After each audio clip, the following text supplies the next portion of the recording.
You know, when I just made this video, you watch, there'll be a smear campaign against her. It's much worse than that. What they did was manipulate what she said.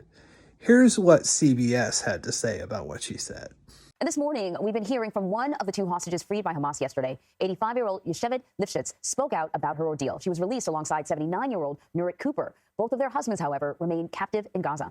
CBS News senior foreign correspondent Charlie D'Agata has more from Israel for us. Charlie, good morning. Good morning to you, Henry. Yes, this is great news about the release of these two elderly hostages, but harrowing details about their abduction. Forgive me if I refer to my notes. Just happened earlier today. They were taken by motorcycle, she said. They were beaten until they reached that tunnel system in Gaza. There, they took away her watch and her jewelry. And we have to remember, this is an 85-year-old woman.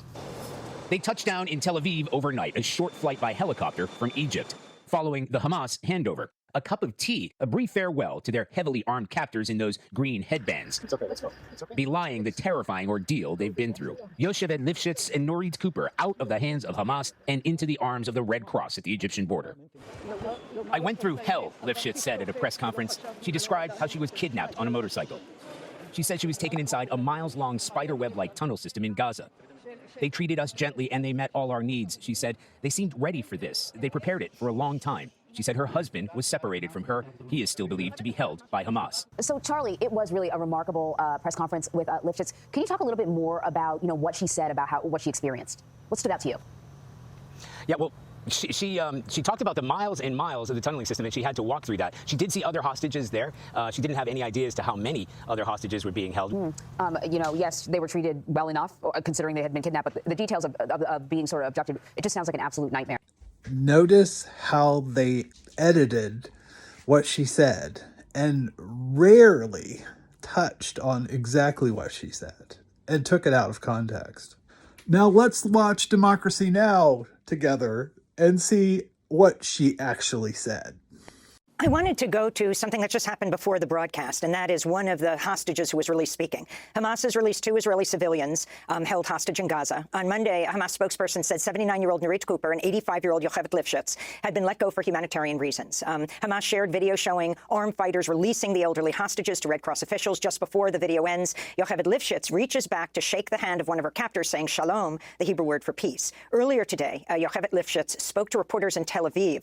She describes the scene where she was kidnapped. She was very critical of the Israeli government, saying that the Hamas had released fire balloons, as she described it, that the fields were burning for weeks before. She was taken on a motorbike with two Hamas fighters, then walked for miles through what she called a kind of spider web of underground tunnels. Once in Gaza, Yocheved Lifshitz says her treatment improved. Her daughter Sharon, who flew in from London for her release, translated her remarks to reporters. My mom is talking about coming there. When they arrived into a large hall in which about 25 hostages were gathered.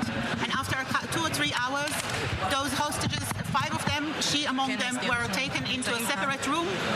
My mom is saying that they were very friendly towards them and that they took care of them, that they were given the medicine. That they were given medicine and they were treated. One of the men with them had a badly injured from a motorbike accident on the way, and the paramedic was looking after his wounds. He was given medicine and antibiotics. That the people were friendly, that they kept the place very clean. We were very hurt by the fact that the IDF did not know where were the scapegoats. They've warned us 3 weeks prior with people who came to the road and burned fields, sent incendiary balloons to burn our fields.